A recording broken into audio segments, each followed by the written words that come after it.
Excellent learning के इस video में कक्षा 10 के विज्ञान के अध्याय 7 में हम समझेंगे विद्युत ऋणता, संयोजकता और परमाणु आकार के बारे में। आवर्त सारणी में इलेक्ट्रॉनिक विन्यास के आधार पर गुणों की आवर्तिता के क्रम में आज हम समझ रहे हैं विद्युत ऋणता यानी इलेक्ट्रॉन नेगेटिविटी के बारे में।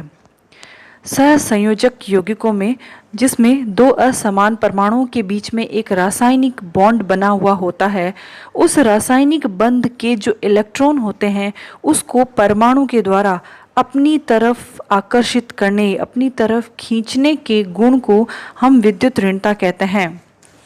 मान लीजिए यह एक सहसंयोजक यौगिक है ए बी, इनके मध्य में यह एक रासायनिक बंध बना हुआ है।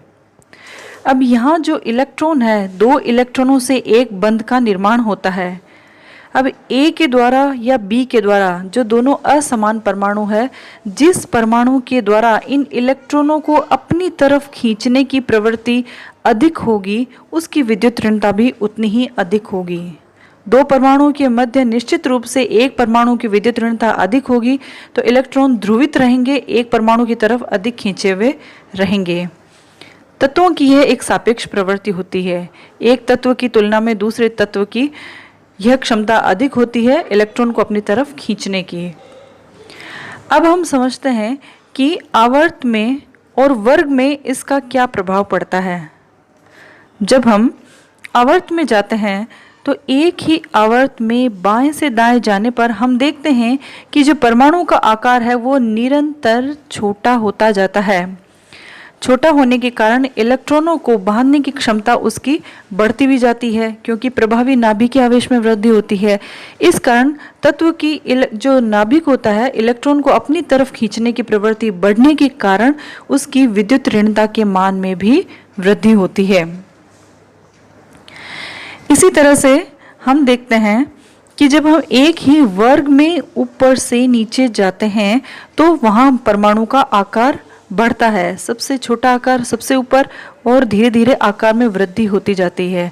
और हम ये जानते हैं कि जब परमाणु का आकार छोटा होता है तो इलेक्ट्रॉन नाभिक के अधिक नज़दीक होते हैं, आकर्षण बल अधिक होता है, प्रभावी नाभिक के आवेश भी अधिक होता है, तो इलेक्ट्रॉनों को अपनी तरफ खींचने की क्षमता अधिक होती है।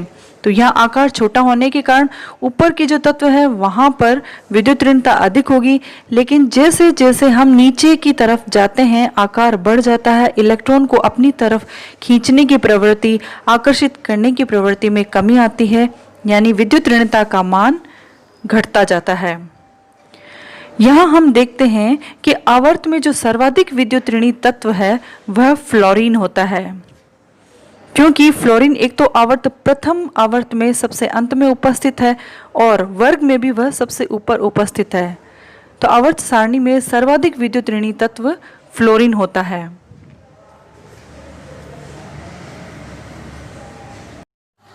और अब हम समझते हैं संयोजकता यानी वैलेंसी के बारे में। किसी तत्व के सबसे बाहरी कोश, बाह्यतम कोश में उपस्थित इलेक्ट्रॉनों की संख्या को उस तत्व की संयोजकता कहते हैं। यानी बाह्यतम कोश में उपस्थित इलेक्ट्रॉनों की संख्या ही उस तत्व की संयोजकता का निर्धारण करती है। जैसे उदाहरण के तौर पर सोडियम के सबसे बाहरी कोश में सबसे भीतर 2 इलेक्ट्रॉन होते हैं, उससे बाहर 8 इलेक्ट्रॉन होते हैं और सबसे बाहर 1 इलेक्ट्रॉन होता है। तो हमने यहाँ देखा किसी तत्व के बाह्यतम कोश यानी सबसे बाहरी कोश में जितने इलेक्ट्रॉन होंगे वह संयोजकता होगी। तो सोडियम के सबसे बाह्यतम कोश में 1 इलेक्ट्रॉन है तो इसकी संयोजकता 1 होगी। इस गुण को हम तत्वों के इलेक्ट्रॉनिक विन्यास के द्वारा आसानी से स्पष्ट कर सकते हैं। जैसे कि किसी तत्व है, उसके परमाणु से संयोग करने वाले हाइड्रोजन परमाणुओं की संख्या या संयोग करने वाले ऑक्सीजन परमाणु की संख्या के आधे को उसकी संयोजकता कहते हैं। इस सारणी से हम इस चीज़ को अच्छे से समझते हैं। मान लीजिए वर्ग फर्स्ट का प्रथम तत्व सोडियम है और यहाँ सोडियम एक हाइड्रोजन से जुड़ सकता है, यानी हाइड्रोजन से जितने परमाणु जुड़ते हैं वह उसकी उतनी ही संयोजकता होगी। तो सोडियम की संयोजकता भी 1 होगी।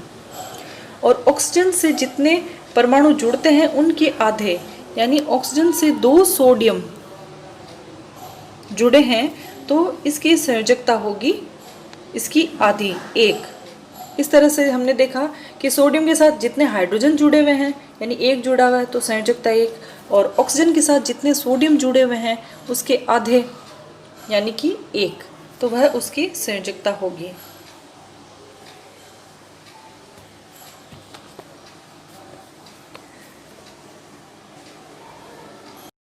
अब हम समझते हैं आवर्त सारणी में परमाणु आकार के बारे में। परमाणु का आकार जो होता है एक स्वतंत्र परमाणु के नाभिक से बाह्यतम कोश की दूरी के अनुसार मापा जाता है। कोई भी तत्व होता है उसके किसी एक परमाणु का आकार ज्ञात करना बहुत मुश्किल होता है, क्योंकि वह एक परमाणु कभी स्वतंत्र रूप से नहीं पाया जाता है।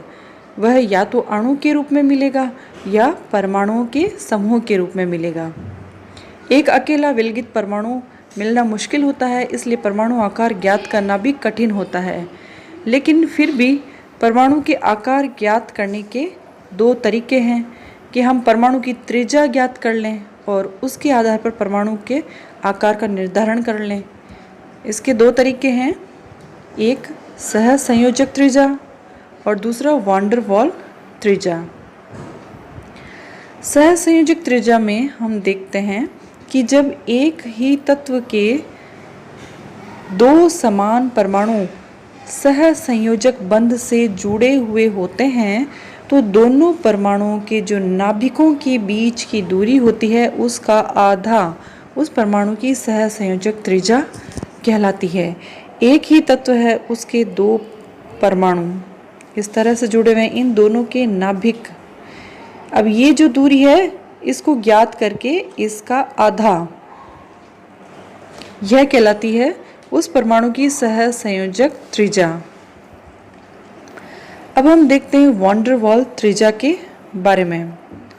वैन डर वाल त्रिज्या जो होती है वो ठोस अवस्था में, पदार्थ जब ठोस अवस्था में होते हैं उस वक्त ज्ञात की जाती है।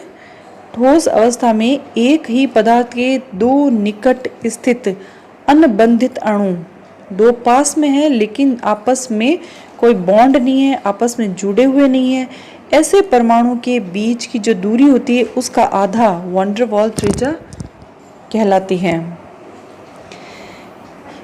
यहाँ हम देख रहे हैं कि यह है सहसंयोजक त्रिज्या। 2 परमाणु हैं एक ही तत्व के, उनके आपस में एक सहसंयोजक बॉन्ड से जुड़े हुए हैं और यह इनके नाभिकों के बीच की दूरी है, इसका आधा यह सहसंयोजक त्रिज्या हो गई।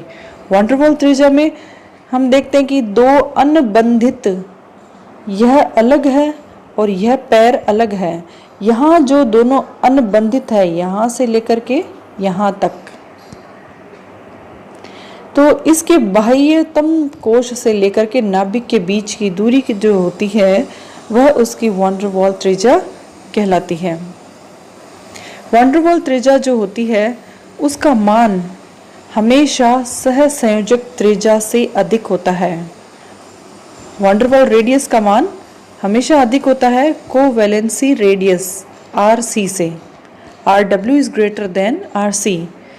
इसके अलावा तीसरा एक और तरीका है जिससे हम परमाणु का आकार ज्ञात कर सकते हैं, वह तरीका है धात्विक त्रिज्या के आधार पर। धातु में क्रिस्टल जालक होते हैं, क्रिस्टल जाल के रूप में बने हुए होते हैं। उस क्रिस्टल जाल में कोई नज़दीक स्थित 2 परमाणुओं के नाभिकों के बीच की दूरी का आधा धात्विक त्रिज्या कहलाती है। आवर्त सारणी में हम देखते हैं कि परमाणुओं का जो साइज होता है वह एक ही वर्ग में, वर्ग यानी ऊपर से नीचे जाते हैं या नीचे से ऊपर जाते हैं, एक ही वर्ग में ऊपर से नीचे जाने पर कोशों की संख्या बढ़ने के कारण आकार बढ़ता जाता है। एक ही आवर्त में बाएं से दाएं जाने पर उसी कोश में इलेक्ट्रॉन की संख्या बढ़ती है, प्रभावी नाभिकीय आवेश बढ़ता है, इसलिए परमाणु आकार भी कम होता जाता है। परमाणु आकार के इस आवर्ती गुण धर्म पर तत्वों के धात्विक और अधात्विक गुण भी निर्भर करते हैं। डिस्क्रिप्शन बॉक्स में देखिए एक्सीलेंट लर्निंग के साइंस के बाकी वीडियोस। Thank you.